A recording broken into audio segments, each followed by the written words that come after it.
என்ன கூத்து போகடா வெளியா எல்லாம் போகடா பாப்பா ஏண்டா கண்ணு அம்மா கொஞ்சம் ஓய்வு எடுத்துக்க கூடாது? சரிம்மா ஓய்வு எடுத்துக்கப்பா.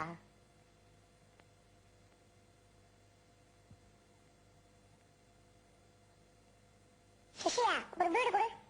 ஏய் சின்ன பசங்க பீடி குடிக்கூடாதா? அண்ணா நான் உன்னை விட 10 வயசு பெரியவன் தெரியுமா? ஒழுங்கா பீடி கொடு.